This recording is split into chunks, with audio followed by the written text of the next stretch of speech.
So we're going to give it a shot, right? You may never see this again. So I'm just going to go, and I want you to say stop, okay, on any card. But I'm going to show it to you, and I want you to just focus on it, all right? And I might show a couple of you right here to keep her honest, okay? So when we come back to, and you have to remember the card, because if you don't, it's not a good trick, okay? Just, so, yeah, you just say stop. Right there. You see that card? Now, I don't want you to see it, okay? I don't want the rest of the room to see it. Can you all see that card over here just a little bit? Right there. Can you all make that out? Okay? And it's okay if I see it, right? But yeah, I want you to remember that card, because I don't want you to see it, okay? Brady. Yeah. All right, you ready for this? Yeah. So this, I tell you what, I'll make it easy, okay? I want you to select a card, but don't let me see it, okay?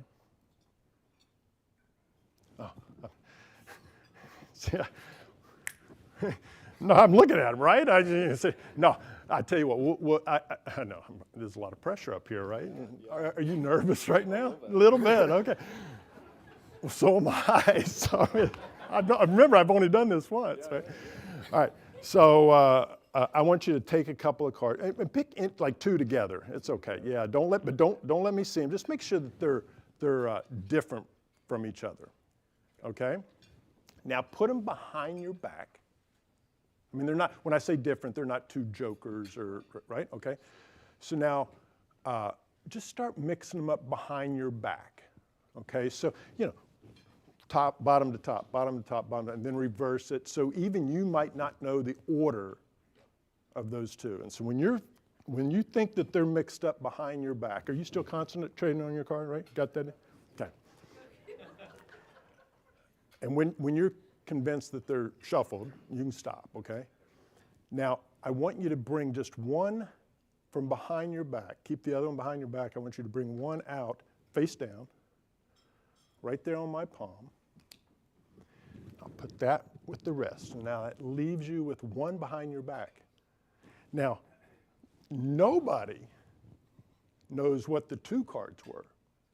And now with those two cards, we don't even know what the one is that you ended up selecting, right? Behind your back. Yeah. You've been thinking of a card, right? For the first time, I want you to tell this room the card that you've been thinking of. 8 of clubs. Is that right?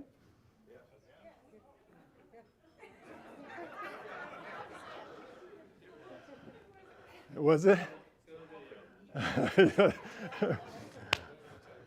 Eight of clubs. All right. Brady. Now, man, you have no idea what card's behind your back, right? So there's no way I know, and the rest of this room doesn't know.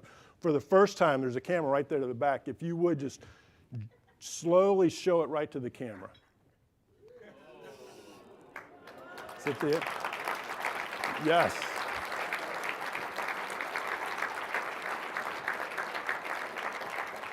Thank you, thank you. Thanks. Give these two a round of applause and the package here. Thank you so much.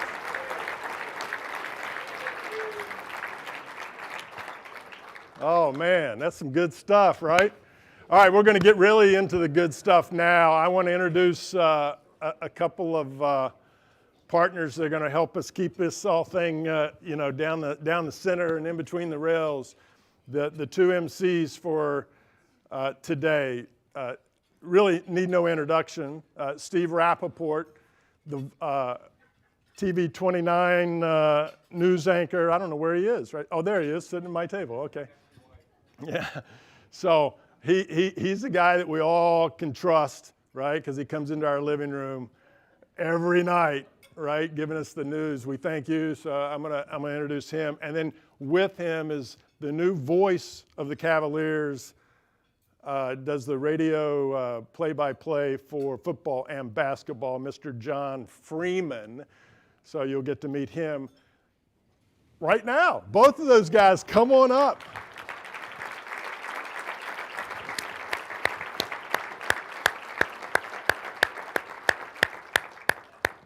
Do you want this thing? Yeah, okay. As you can tell, Jimmy Miller is a pretty good experience. We get magic tricks just about every time we go out to dinner. What he also doesn't tell you is that sometimes when the referees come up, we sit courtside, he also takes selfies with them. And they're oftentimes a little bit confused about it. Like what, I've been asked, what are you going to do with these? Does he have trouble figuring out which way to point the camera when he does it with them, or just today? The last thing I want him to do is make Virginia Tech disappear from the bracket. Can we do that, please? Hey, there might be some Tech fans in here. All right, okay, maybe not. All right. Somebody play him off. Yeah, okay, Out of here. These two right here.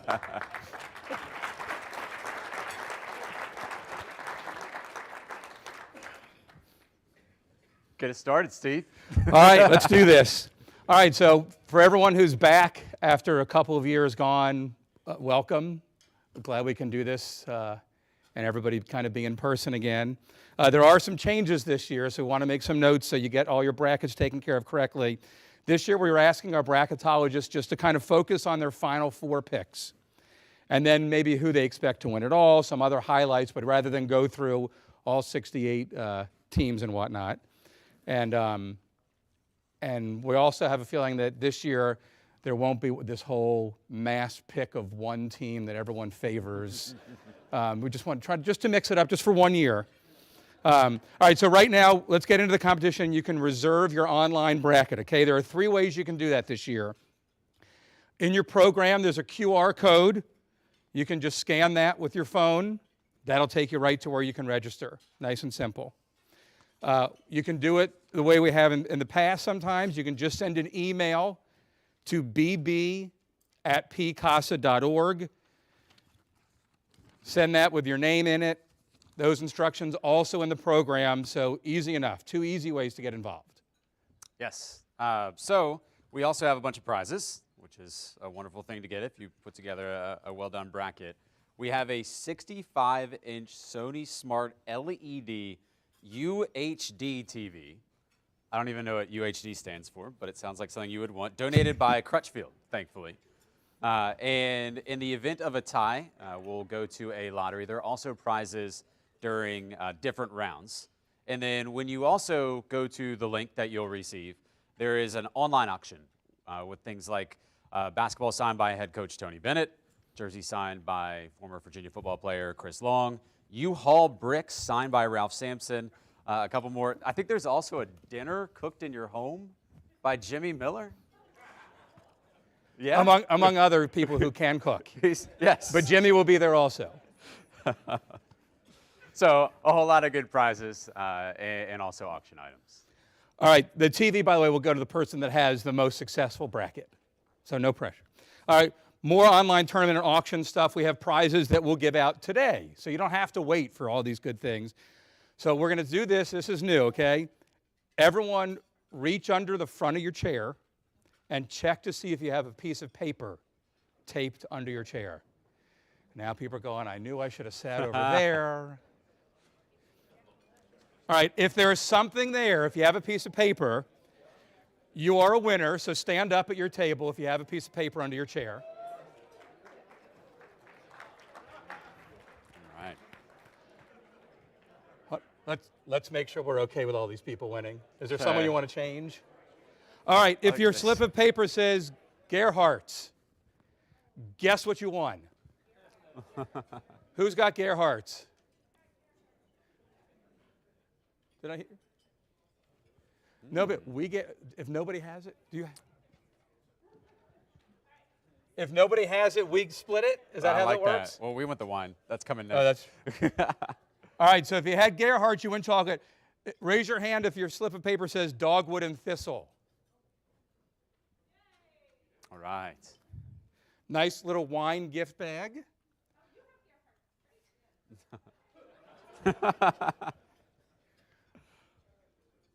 And you have to share, whoever wins, you have to share with everybody in the room. All right, if you have a slip of paper that says basketball. Wow.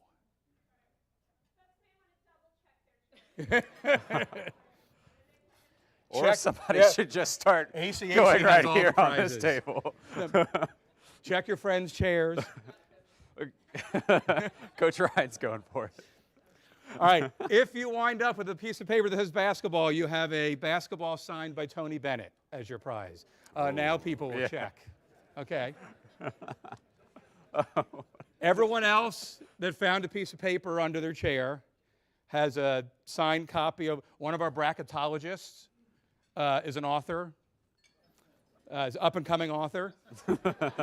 you have a copy of Macon's new book. No, of John Grisham's new book, Sully, that he has autographed. So that's all the people that had papers.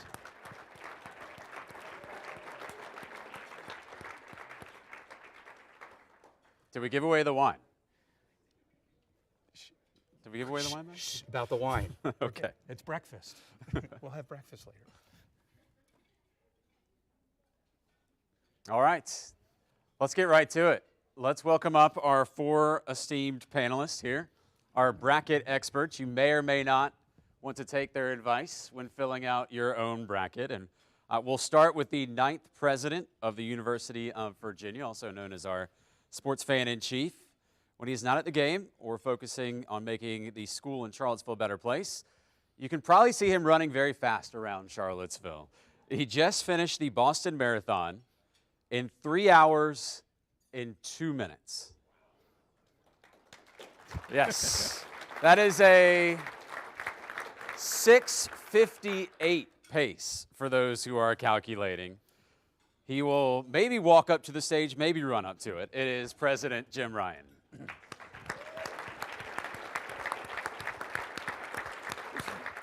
to see you.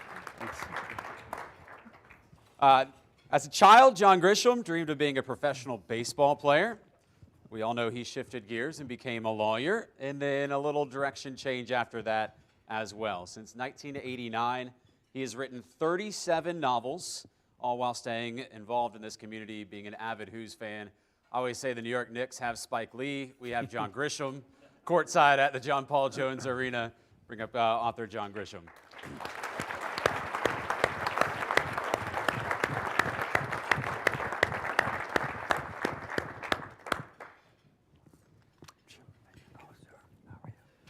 All right, adding to the mix, Macon Gunter is an associate broker at the Ness Realty Group, where he represents buyers and sellers of homes and land in Charlottesville, Albemarle, and beyond. He also co-hosts Greenlight with Chris Long, which is a sports and pop culture podcast. They've had some random guests like Charles Barkley, Matthew McConaughey, Shaquille O'Neal. Macon was the Virginia Sports Radio Network statistician for 13 years before retiring his headset last year. He helped produce broadcasts from JPJ and Scott Stadium, also at Madison Square Garden and the Rose Bowl. Lives in Ivy with his wife Kate and daughter Edie. And this isn't on here, but he told me I had to say that he has picked the champion of at the last 2 bracket breakfasts we've hosted. He has picked the champion. He wanted me to mention that. Yeah. It's sad to know. All right, come on up, Macon. Big deal. I think we all picked in 2019. I can't believe who I picked. No.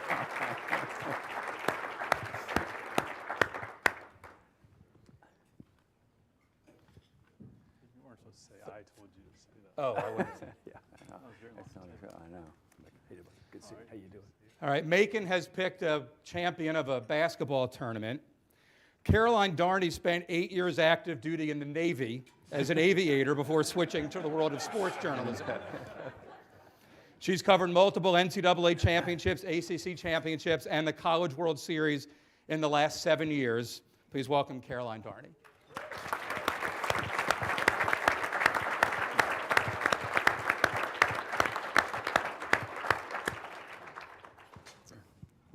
We often see Caroline at John Paul Jones Arena, and she is known for the best footwear among all the media, a Air Jordan aficionado. I told him I knew I had to wear sneakers today because he would say something like that, and if I didn't have Jordans on, I would be embarrassed. So, sorry, Mom, for sneakers. It'd be fancy attire. All right, so we've got a bunch of questions for our panelists.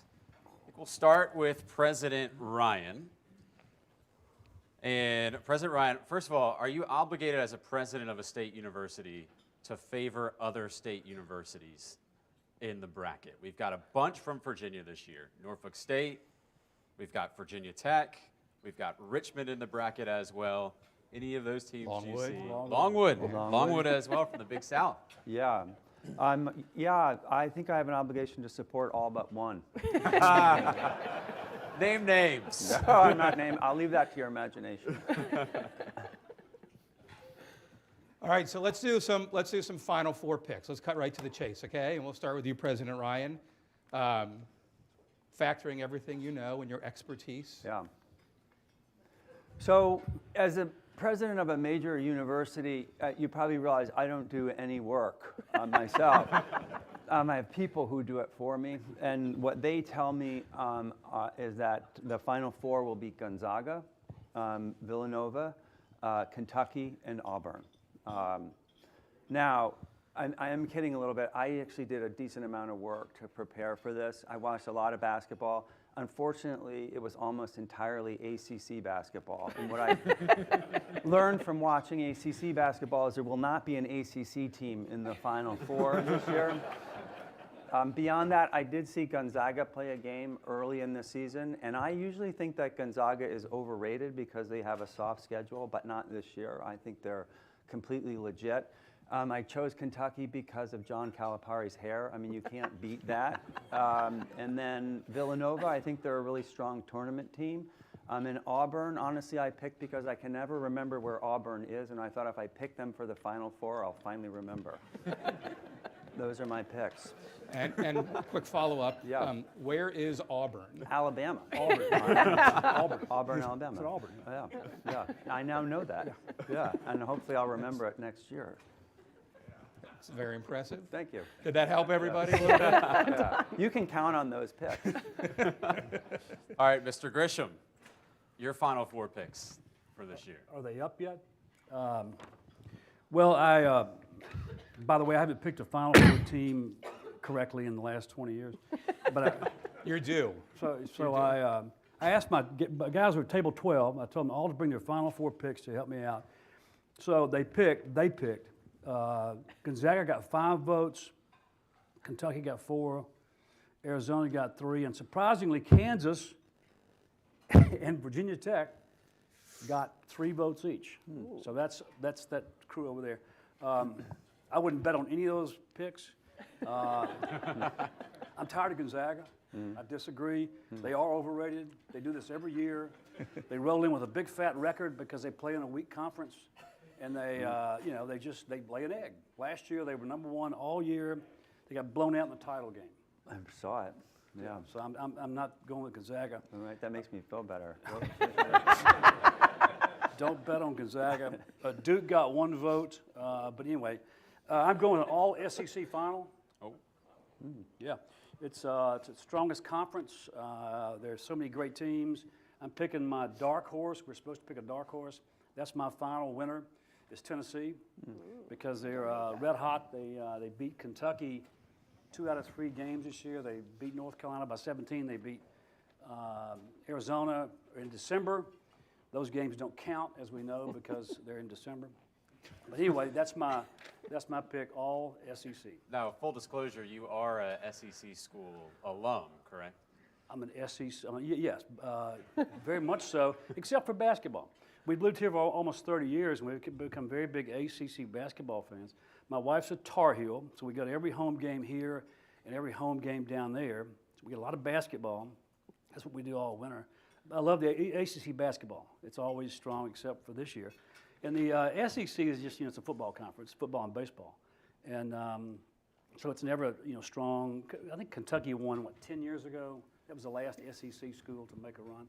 But I think this is the year. They have so many great teams, Auburn, Kentucky, Tennessee, Alabama on my bracket will knock off Gonzaga in the regional. Don't bet on that. Wait, that's why we're here. By the way, it's great to be on this panel with somebody who really knows basketball. Caroline is a real sports writer, okay? Normally we're stuck here with Barry Parkhill, who knows basketball, but Barry played back in like the 1950s when he wore his shorts so short you could see his buns. Love Barry. I'm just a cheap shot at Barry, but it's nice to have a real expert with us for a change. It's a lot of pressure now. Well, we're saving her for last. Geez, I already forgot who Jim picked after all that. Yeah, that's Gonzaga. just as well. Gonzaga. All right, Macon Gunter. By the way, did you know that Macon, the last 2 times we've done this, picked the national champion? You know, it's difficult to get a word in edgewise with a guy who literally gets paid by the word. What's wrong with that? Good work if you can get it, huh? Jim, how much did you weigh as a freshman? That's right. Probably 205. Okay. Chet Holmgren, Gonzaga, 7 feet tall, 195. 7 feet, 195. Out of Minneapolis. If you haven't heard of him yet, you soon will. I really like Gonzaga. President Ryan, excellent pick. 5 guys in double figures, 3 of them shoot 40%. I like UCLA to get back to the Final Four. They have the core of that team from last year who faced Gonzaga in the Final Four. Jaquez, Juzang, Tiger Campbell.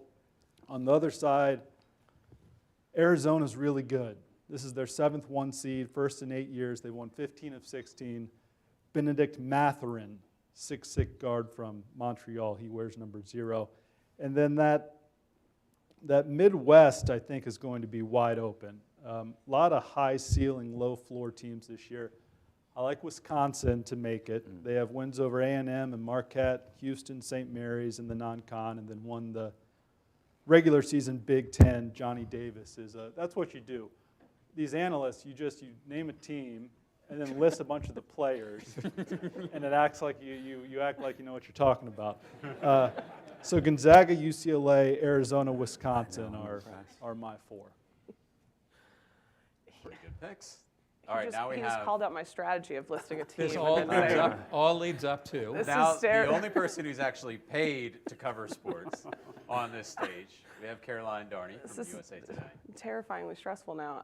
So I also picked Gonzaga as my champion. I think that this is a year that they've had success getting to the Final Four. There is a lot to be said about how what their schedule is, if they're a soft 1 seed, if it's et cetera.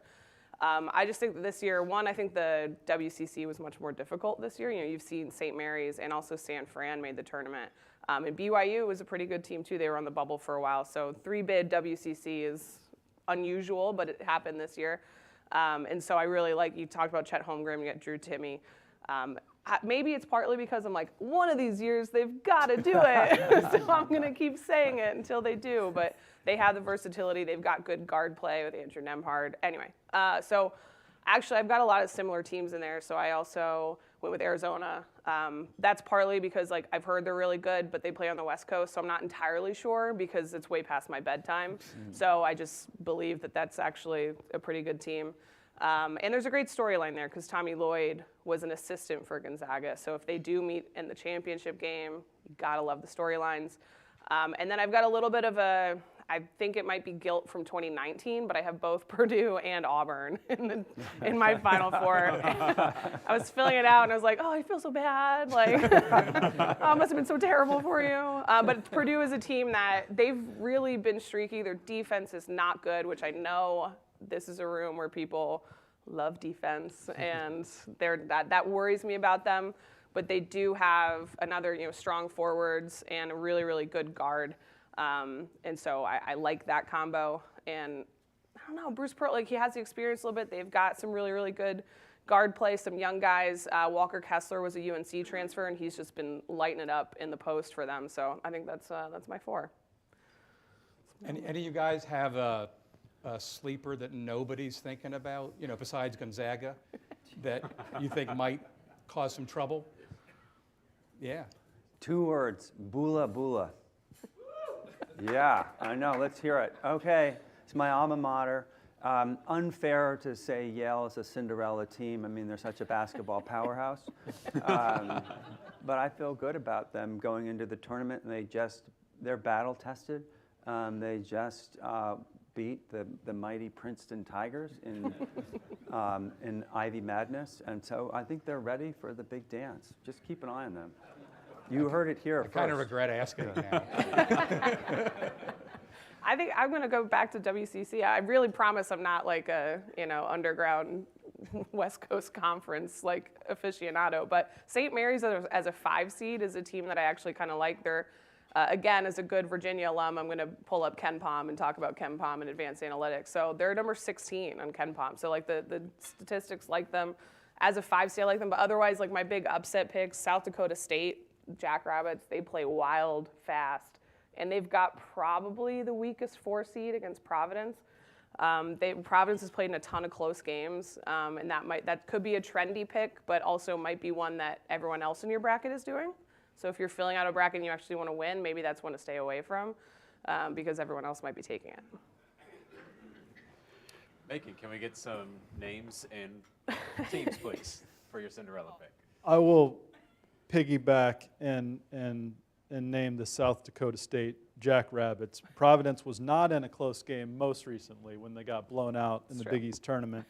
And Iowa, again, I wouldn't overvalue conference champs. 6 of the last 7 national champions have not been automatic qualifiers. And I think we tend to think about Iowa, Tennessee, the team in Blacksburg when they win their conferences, but that's a lot of games to play leading up to the tournament. So maybe some dead legs. I like the Jackrabbits shoot the ball very well from 3, and they haven't lost a game since December the 15th. Also a 12 seed UAB. They have a 5'10" guard named Jelly Walker. Jelly Walker. What else do you need to know? Show off. Yeah. Show off. Jelly Walker. Well, that leads us to the next question is we've got our Cinderella picks, but what first round upsets, other than Yale over Purdue, should we be most intrigued by? President Ryan. Why don't we let John go first? Because I can't recall who's in the first round. You didn't ask me about my dark horse pick. I was going to include, because it's an all SEC year, obviously, I was going to include my school, Mississippi State, as overall national champion. I'd be careful of that. They didn't make the tournament. That's a problem there. yeah, that would be a real. They're coming here Wednesday They night. did make a tournament. I don't know if I would pick them in this room. Yeah. So I still would like to see State win. I can't recall who's in the first round. I can't pick on that first round upset. Can you? I can pick one. I mean, there is, and I'm a little hesitant. It's a scrappy team from Virginia. They've done well recently, and of course, I'm talking about Richmond over Iowa. like Perfect that pick. 12-5 upset. I like that pick. Thank you. Yeah. Wow, you're I'll a tell you, professional. Rick Wampler, who has also won this thing in the past, gave me a good card about Cinderellas, and the 11-5 games are always pretty good too, especially the last few years. So 2017, Xavier made the Elite 8 as an 11 seed. 2018, Loyola Chicago made the Final Four as an 11. Last year, UCLA was an 11 seed. This year, we have Michigan, Iowa State, what's it called in Blacksburg, and Rutgers, Notre Dame. And then he wanted me to say that COVID took the whole thing down in 19 as a 19. Rick Wampler. But 11-5, I think I saw last night that like 5 of the last 7 matchups between the 11 has beaten the 5. Now, we do have to say, we did get clarification from the tournament bracket scoring committee for Jimmy Miller's pool. You do not get extra credit for picking upsets. There's a lot of brackets where if you pick the 12 over the 5, you get 7 bonus points because of the difference. So pick your upsets wisely. And let's go to our professional help here for our upset picking. I'm making sure I got all my ducks in a row.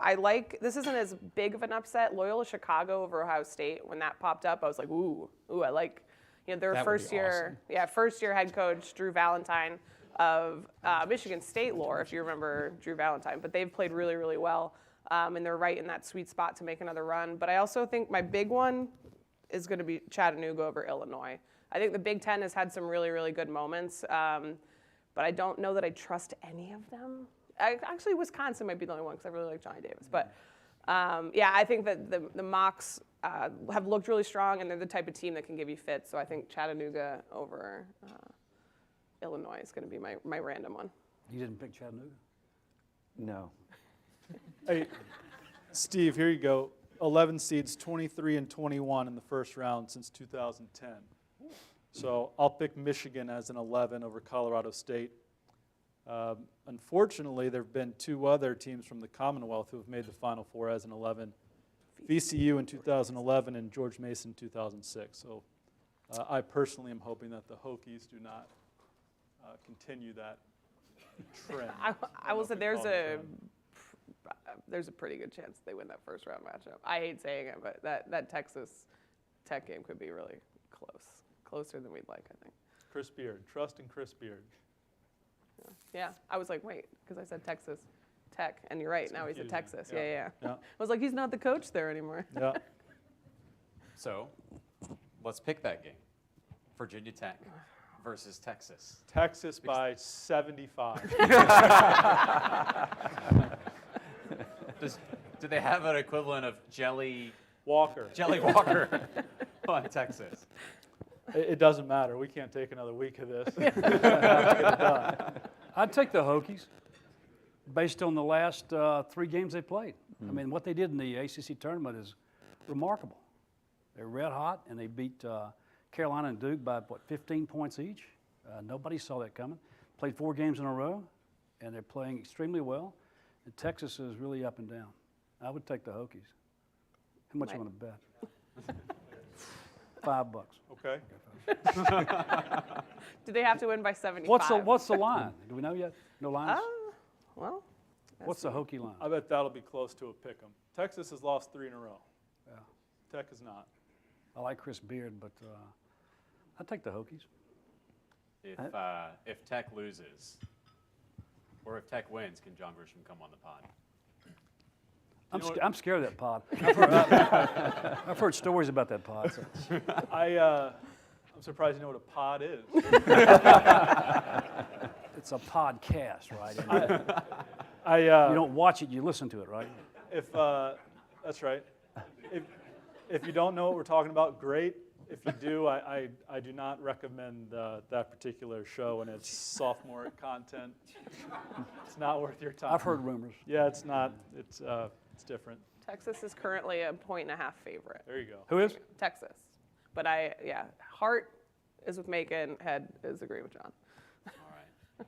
Yeah, my heart and head is totally disagreeing with John in every aspect of that prediction. $5? Absolutely. Actually, I'm not allowed to bet. Can you bet? Oh yeah. $5. And I got a 1.5, right? Sure. Do we want to quickly see Debbie Ryan in the audience, just real quick? Give us a 60-second analysis of this year's field. Go. I'm kind of miffed by the fact that nobody brought up. First of all, good morning, everybody. Thank you. I'm kind of miffed by the fact that nobody's brought up the effect of COVID or the transfer portal in this scenario.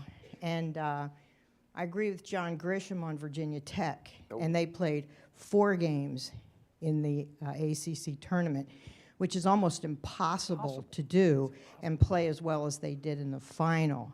And they had a mid-major coach and a bunch of mid-major players.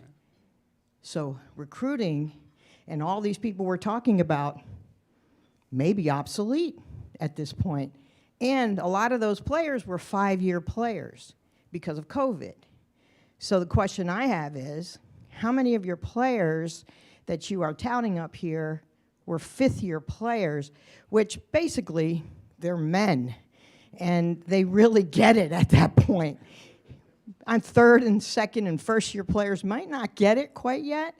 So I think that's part of the issue with Virginia Tech. They had a chip on their shoulders because they came from lower-level schools. They weren't recruited by the top schools. So they came in and they beat the top schools, which I think is absolutely incredible. And I think that's going to really impact this particular tournament. And I agree that Iowa's a little bit of a dark horse. I do like Gonzaga because I think they've been there. They've got some fifth-year players, and I really like their coach, Mark Few, who has really done a great job at a school that's very small and actually was on the brink of, gosh, being shut down not too long ago, and their basketball program saved them.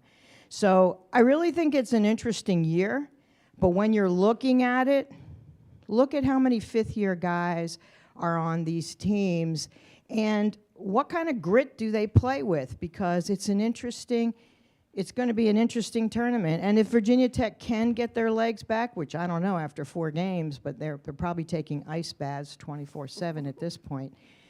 But they're in the 3 lane, and it's great to be in the 2 and the 3 lane when you're in the 4 and the 5 lane. In other words, when you have to face that 4-5 game, you know your next game's against the number 1 seed.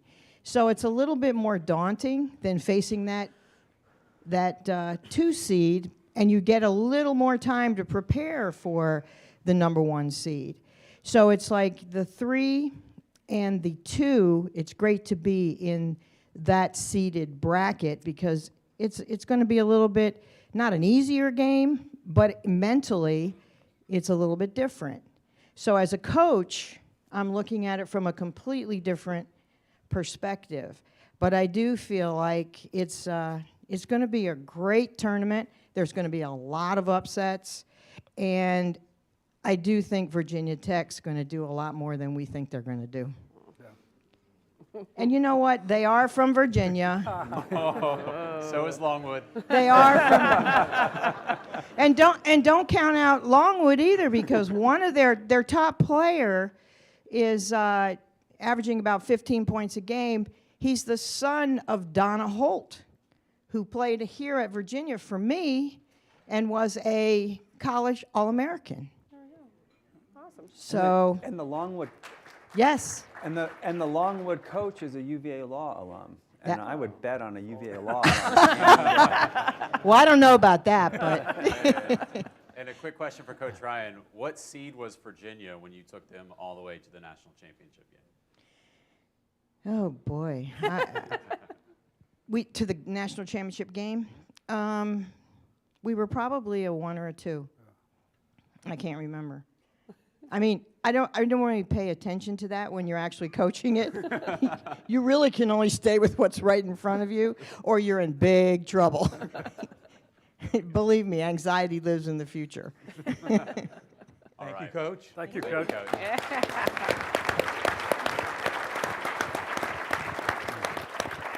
Let's get one more qualified opinion. I don't see him. He's somewhere around here. There he is. Barry Parkhill. By the way, in the meantime, what if we agree to just call Tech Wofford for the Mr. Parkhill, ACC tournament champion, I believe, back in your day. Correct? No. No. Do more homework. Well, with that, your thoughts on the bracket? First and foremost, beyond the brackets, as a fundraiser, what a great cause CASA is, and thanks to everybody that supports it. It's phenomenal what they do, and all you guys that support it are tremendous.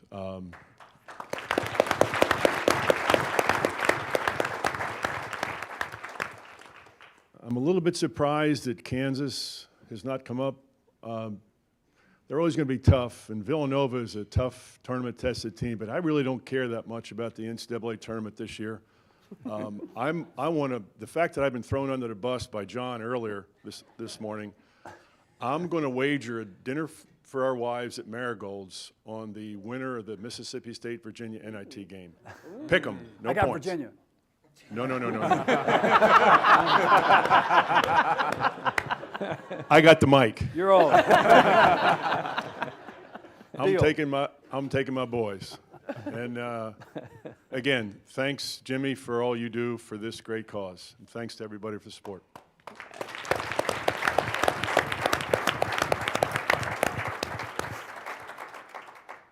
And with that, why don't we bring Jimmy back up? Hey, Jimmy, while you're coming up, may I recognize my wife, Kate? No. We were married in March 2020, just before the world changed. But when we were dating, she served for several years as a CASA volunteer. And to say she was invested in the lives of those children would be an understatement. And she couldn't share details of the cases with me or anyone else, but it was clear that her work was vitally important for children who otherwise wouldn't have a voice of their own to advocate for themselves. So Kate wasn't in this room 3 years ago. Glad you're here now. Wave, Kate.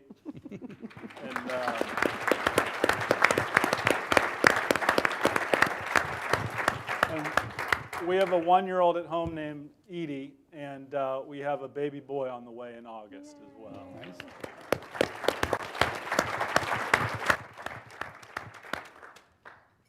I cede the floor. All right, thank you, guys. Can these guys be dismissed? Yeah. Get out of here.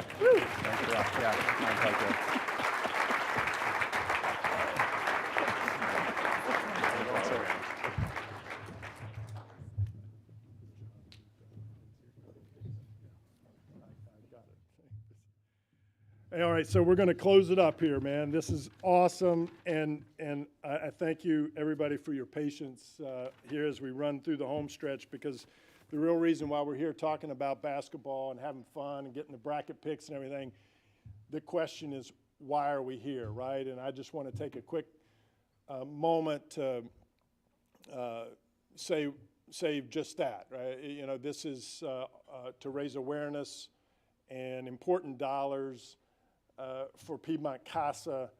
They've been around since 1995. And, you know, CASA, my wife and I have been involved for over 10 years. What is CASA? CASA stands for Court-Appointed Special Advocates. And they train young men and women like us in this room on how to go into the court systems to advocate on behalf of abused and neglected kids. And, you know, I was asked, how much, you know, how does the money get out here? What's money do? And it's roughly $2,000 to $3,000 per volunteer. So you know, $15,000 provides support for 5 volunteers. All right, these volunteers are supporting these young people, and in CASA and this Bridges to Success program, which I'll talk briefly about, but it's relatively new. There's 235 kids right now in that system. So, you know, you can do the math. 15 grand helps train 5 volunteers. You know, we're not building bricks. We don't have bricks and mortar and scholarships and whatnot. This is heavy stuff. So what you're doing here is amazing. And this Bridges to Success program, it was, let me see if I can get this right. I don't know how many years it's been around now. 4 or 5. Yeah, four or five. I remember. But so those kids who transition out of foster care and become adults, right, and they're getting ready to go out on the road, that's what this Bridges to Success program does. And so this is, I get the privilege to stand up here and take a moment to introduce a young man who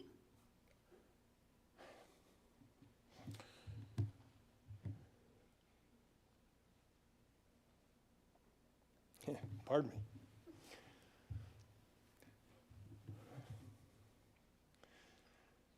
So this young man is 22 years old, and he's gone through the he's been a CASA, and he's gone through the Bridges to Success program. and he's here today to take a few minutes to share his story. And so it's a privilege for me to be able to introduce him. And so Stephen Perry, let's give him a round of applause, if you will. Thank you for being here.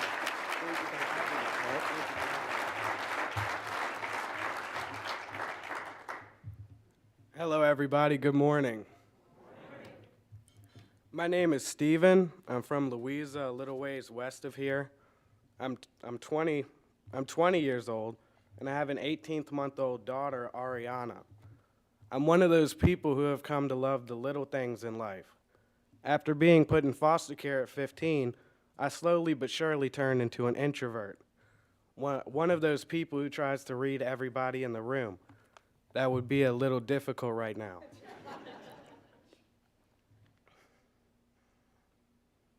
Prior circumstances had turned me into an angry kid. You know how some stray dogs will try to fight you even though you're just trying to give it food or something?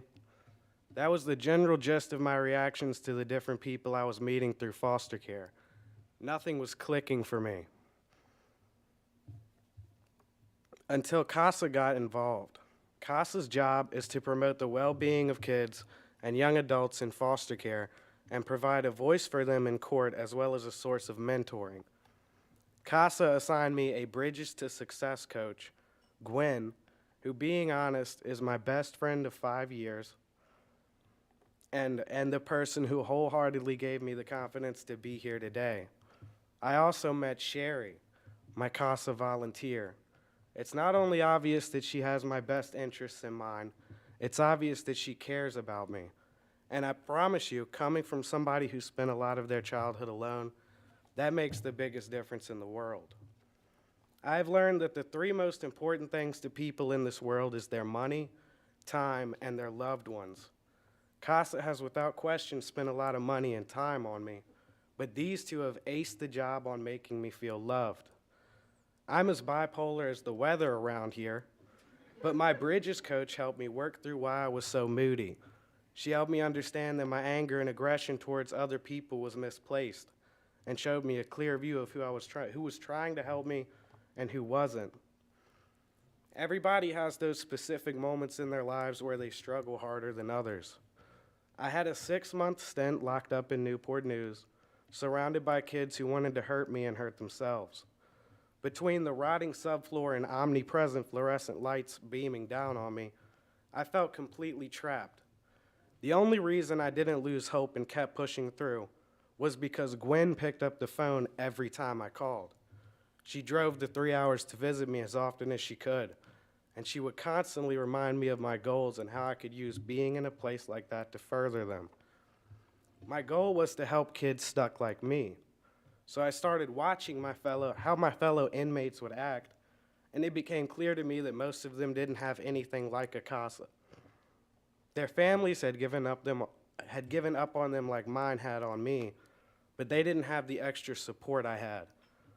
Can you imagine being 16, locked up hours away from your hometown, without anybody checking on you? Imagine having nobody to come pick you up. That's an unfortunate reality we live in.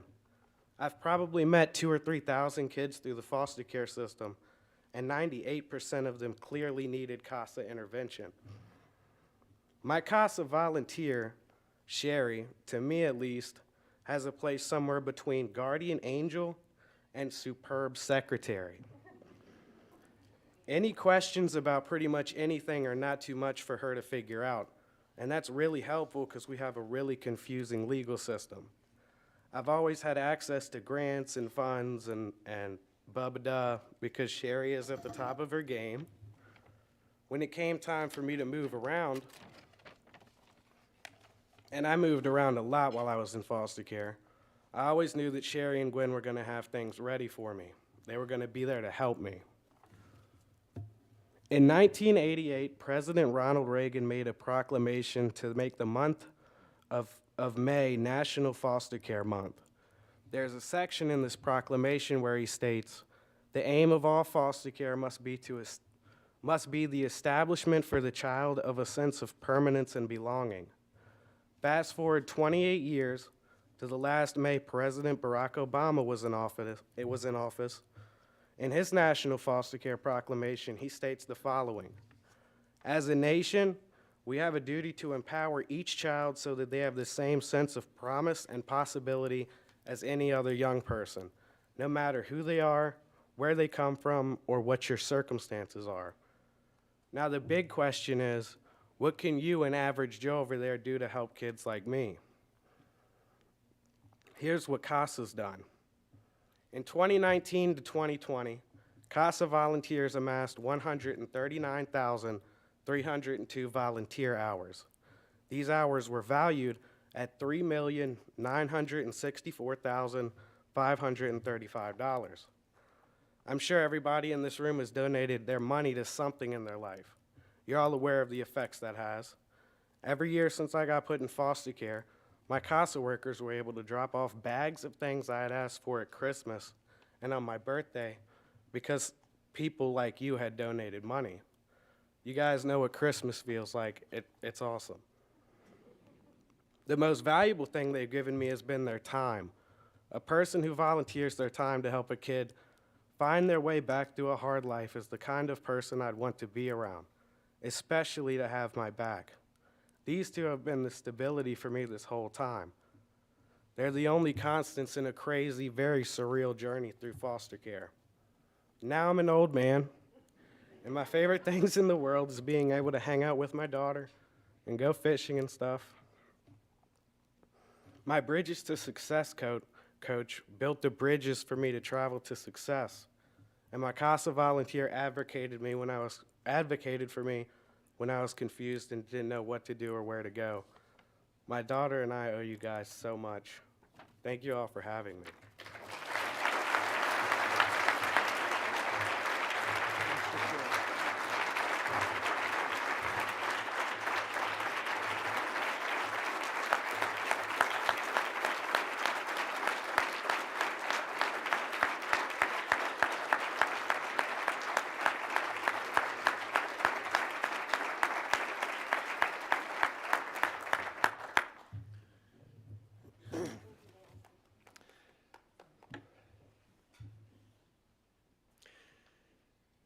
All right, folks, how can you get involved? So you can learn more about Piedmont CASA and being a volunteer by visiting CASA's website at pcasa.org. You can come to this event again next year. And if you haven't, if you want to consider making a gift today, there are volunteers out at the table before you leave. But thank you all so much for being here. Whew, and have a great day. Thank you.